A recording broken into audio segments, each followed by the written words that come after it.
So, as a guy that runs Facebook ads and also is very into branding, I spend a lot of time thinking and kind of studying the biggest brands that we know of today, how they do the numbers that they do, why people are so obsessed with them, including myself. Why is it that we'll just buy, over and over, and they do so incredibly well in sales, and sometimes it's just clothing. And I say just clothing, obviously clothing is important, but at the end of the day, especially when it comes to clothing, it's mainly just the logo and the branding that you're buying because clothes, a sweater technically is a sweater. Of course, you could get into the minutia of the differences of that, but you know what I'm saying. So I wanted to put together this short presentation of the secret sauce of brands like Nike and kind of what I see them doing that is very different and although highly attainable to small brands who not even have to want to be as big as Nike, but just ideas and ways that you can continue to scale your growth and profitability using some of the techniques that they use. So, without further ado, I'm going to jump into it. So, firstly, why is brand loyalty so valuable? I'll give you a few things from off the top. So, the probability of selling to an existing customer is about 60 to 70%, while the probability of selling to a new prospect is only about 5 to 20%. And I see this all the time with Facebook ads.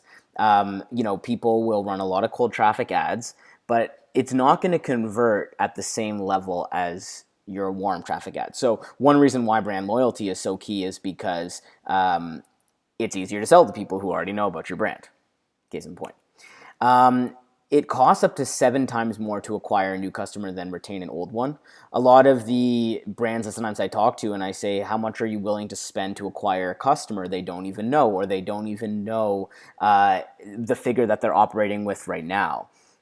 It's very important to know this because what you pay to acquire a customer today, especially in the brand world, is obviously variant about how much your product costs. But going into the future, you're going to recoup a lot more if you do kind of the right stuff than it would have cost you to have attained that customer in the first place. Most of that money is going to come on off of the back end. So, but you're going to pay a significant something to acquire that customer in the first place.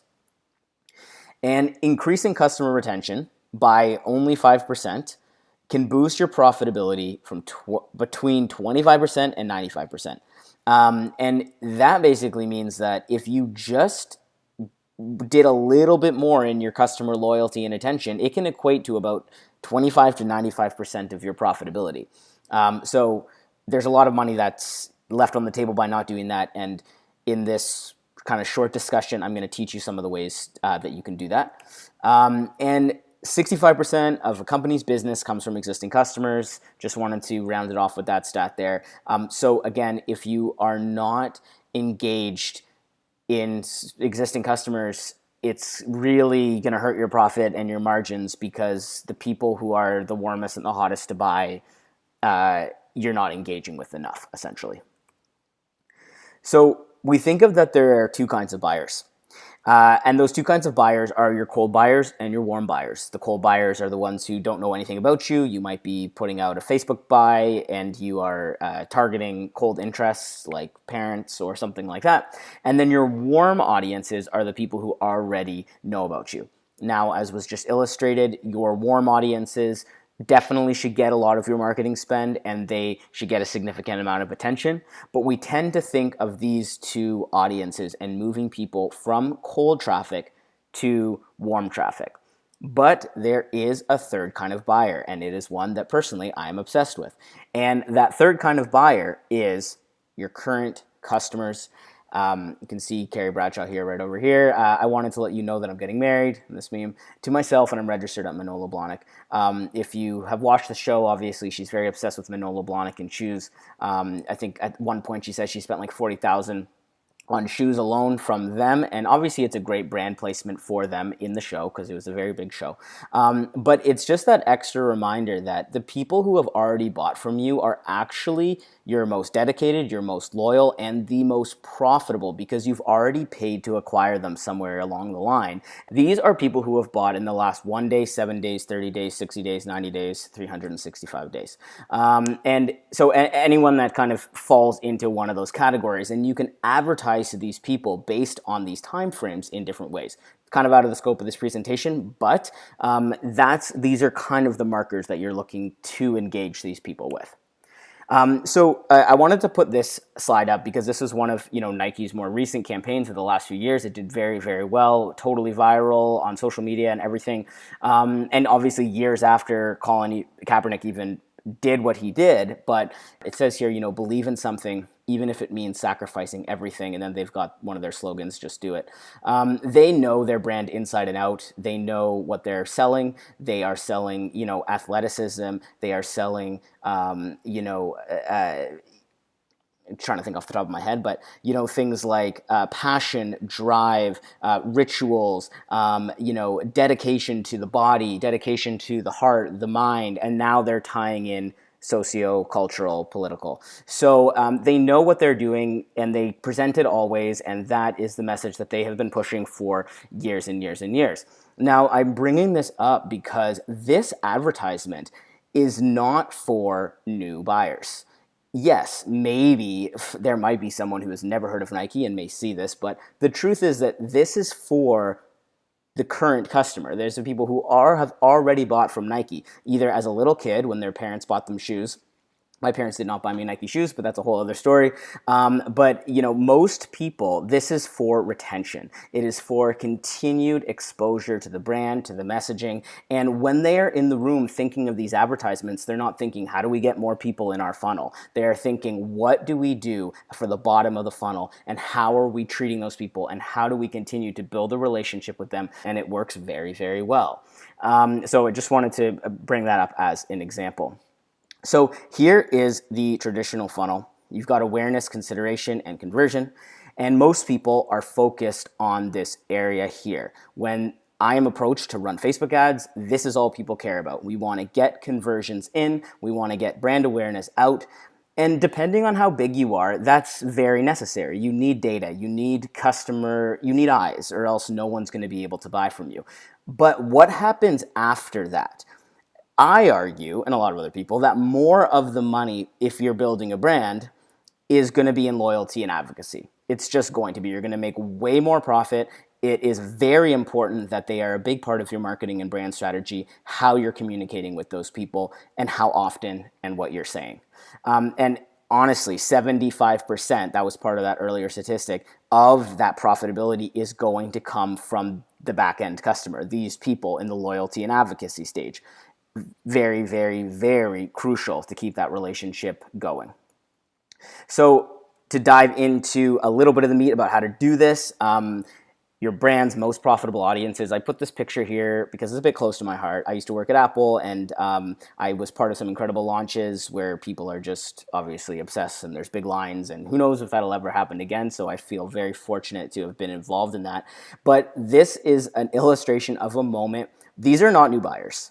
These are current buyers. They've probably bought more than 10 Apple products, and they are lining up sometimes overnight to buy more stuff. And Apple exists in that same realm. Most of their advertising is thinking about people who already own their products, not trying to bring in new people. Of course, you're going to bring in new people because those people will then, that's where the loyalty and telling other people comes in. But most of their advertising is for guys like this and guys like me and people who own Apple products, right?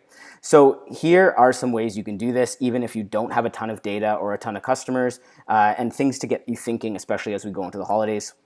So one is the email list.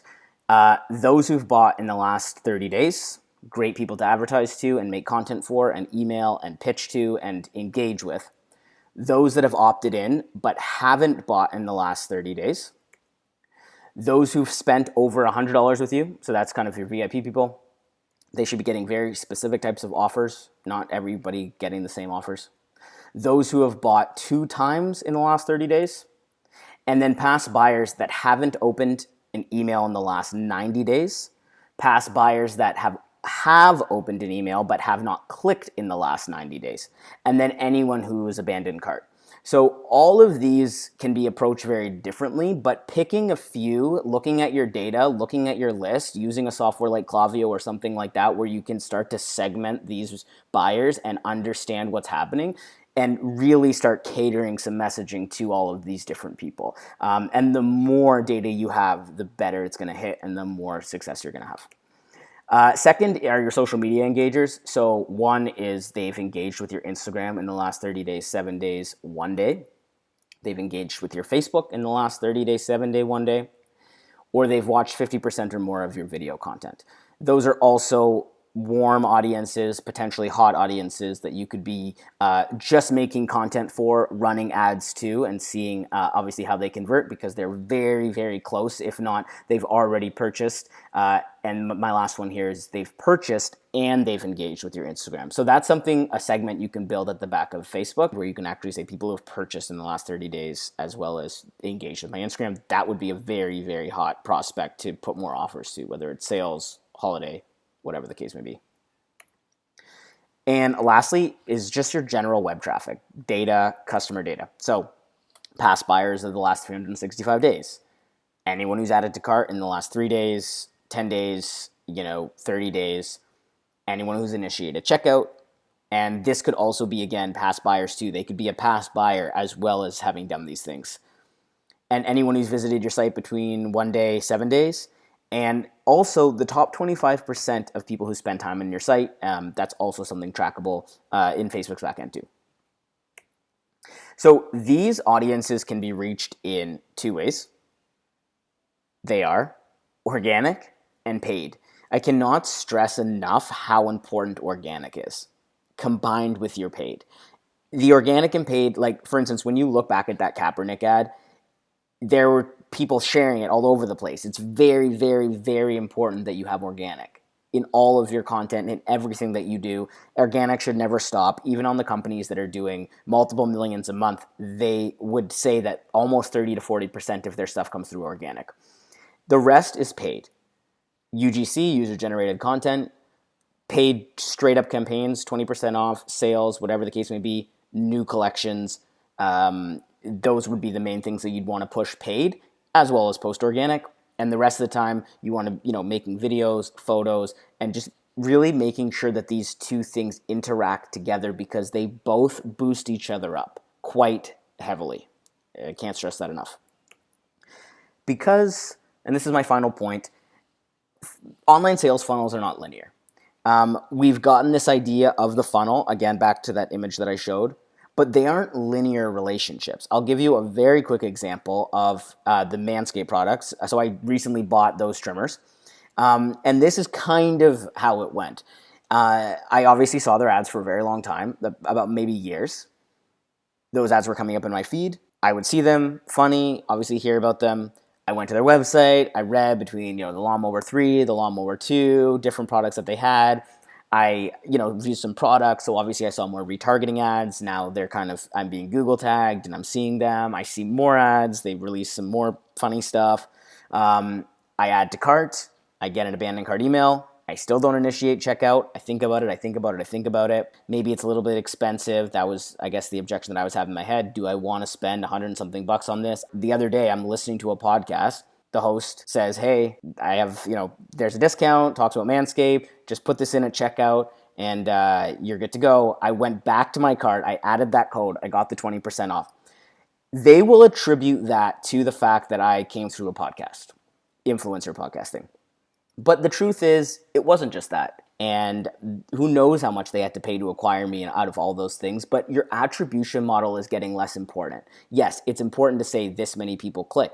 And this is how much we charge for them. This is our cost per click, and these are our CPMs and everything like that. But at the end of the day, in an online world and the way that it's operating, these are not linear relationships. And I have plenty of examples on those, even up to points where I've spent like $10,000 on non-linear online relationships, if that makes sense. So, where I will literally have spent that money and then I will listen to their podcast after or something like that, right? So I just want to put that extra reminder. It's about how all of these things work together. And one of the best ways that I've found from a minimum viable funnel perspective is use your UGC at the top of the funnel. Like, how do people find out about a brand? Someone tells them. So, and then they build that trust. So if you are doing influencer campaigns and you're having people in podcasts or on Instagram or TikTok or whatever talk about the brand, that is a big top of funnel, and they're getting that firsthand relationship. Then you do your retargeting based on that. There's different ways to set all this up, but that was just one example. So finally, just some key takeaways. Keep understanding your audience. Always dive in all the time. Like, obviously not everyone needs to be as obsessed with branding as me, but it's very important these conversations don't stop within your organization. Who is our customer? What do they care about? Why do they want to see it? How do we facilitate that journey for them? And the people who have already bought from you are your most profitable audience. So thanks for watching this, and have a great day.